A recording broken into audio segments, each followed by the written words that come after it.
Oh, that's right. Sorry, it's the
so many flashes on me, you know. So you see people off? Yeah. No, you know what it's still looking famous? I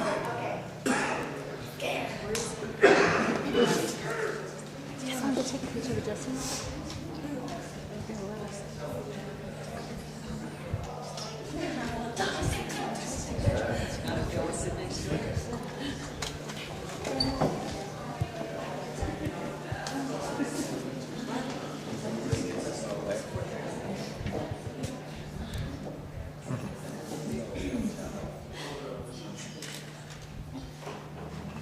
One for me. Someone send it to me. This one.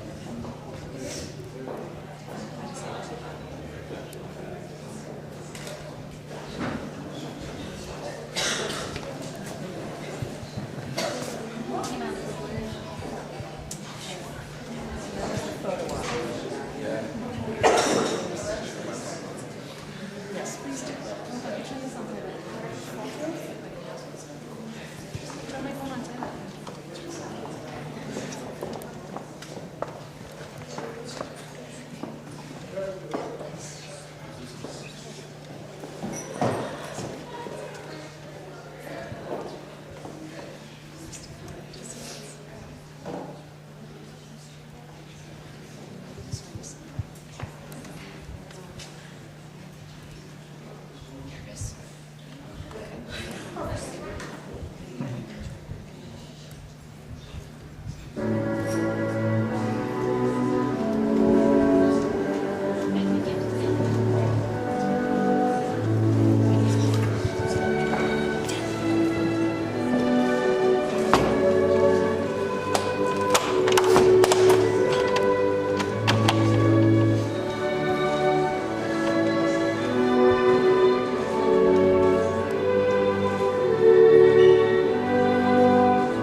beloveds, we have come here today in the presence of God to join in holy matrimony, Justin and Adrienne. I would like to also extend to both of you, or all of you, from both the bride and the groom, a very special welcome. Your presence here today is not only an indication of your love and friendship for both of them, but it is also an indication of your participation in their lives. We learn to love as a result of the way we have been loved by our family and by our friends. This makes each of you much more than just an observer. You are a participant in the love they share and the vows that they will exchange.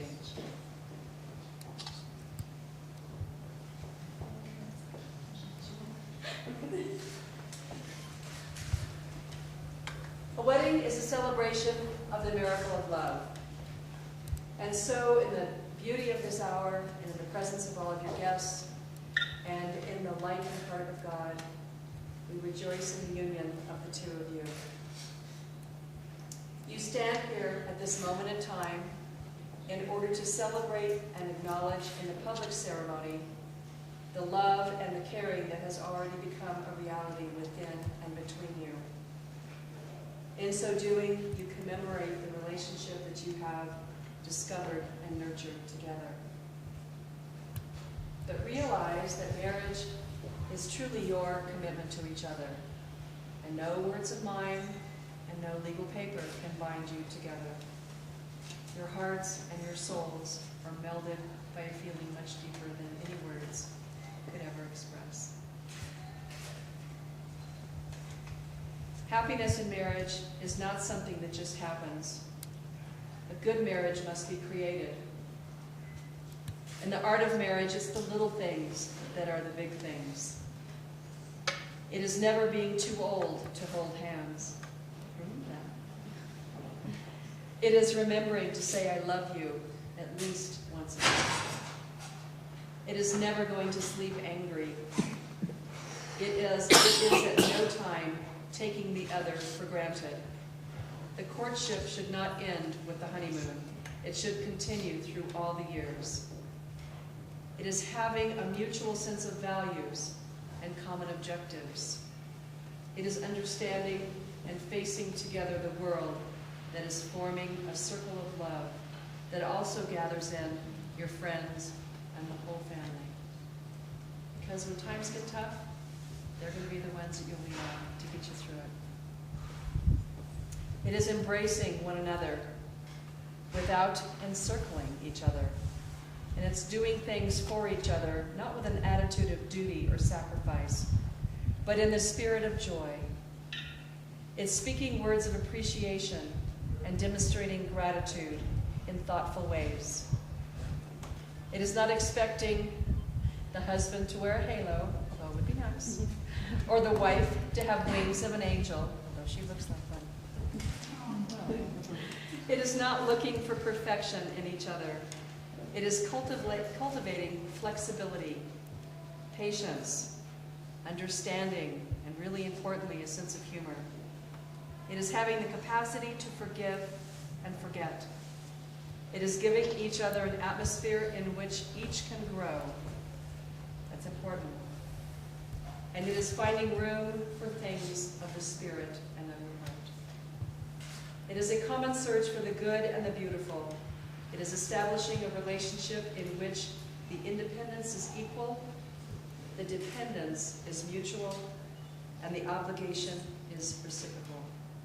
It is not only marrying the right partner, it is being the right partner. And I've heard people say that relationship is a 50-50 thing. I have to tell you, it's a 100-100 thing. You have to give 100% of yourself to each other each and every day, even when it's hard, and it will be at times. From the Bible, we are taught in Corinthians, if I speak in tongues of men and angels but have not love, I'm a noisy gong or a clanging cymbal.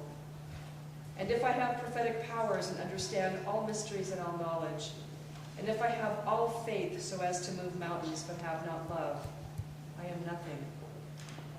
If I give away all I have, and if I deliver my body to be burned, and have not love, I have gained nothing. For love is patient, love is kind, love is not jealous or boastful, it is not arrogant or rude.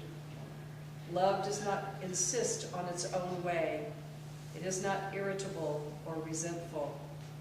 It does not rejoice in wrong, but rejoices in right. Love bears all things, believes all things, hopes all things, and endures all things.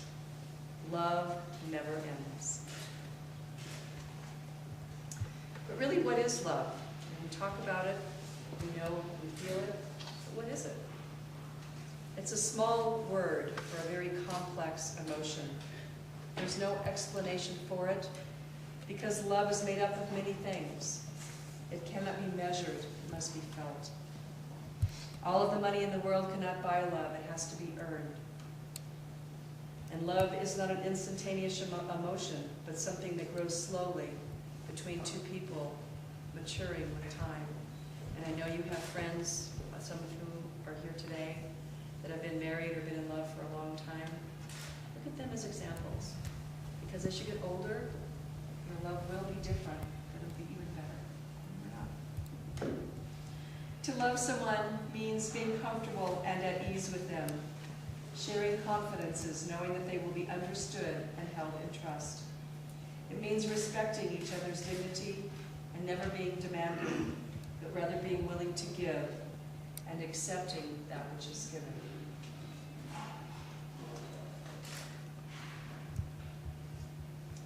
As the days go by, each of us slowly gives away little pieces of who we are. We give ourselves to our family, to our friends, and to people we don't even know. But always inside, we keep a special little piece until one day, in one given moment, we know to whom it belongs. And in giving away this piece of ourselves, we are now complete.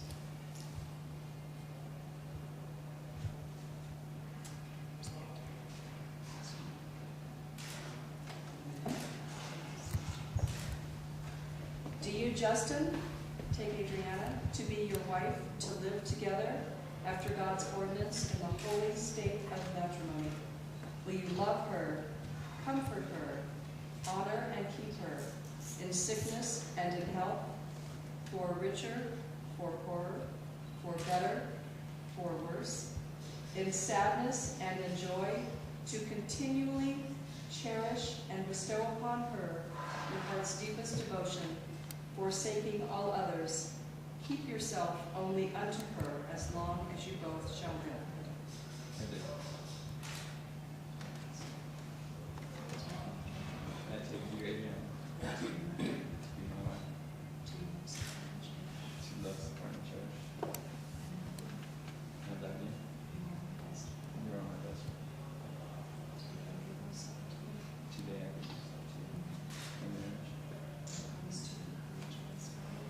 I promise to encourage and inspire you, to laugh with you, to comfort you, in times of silence with you.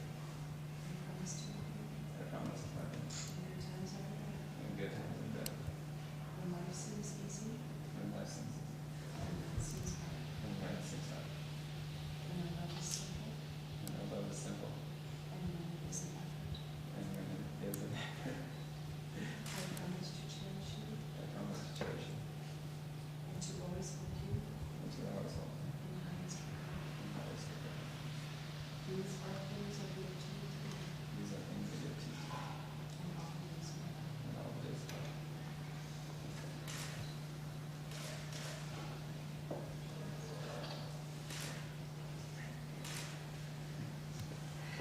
Do you, Adriana, take Justin to be your husband, to live together after God's holy ordinance, in the holy state of matrimony,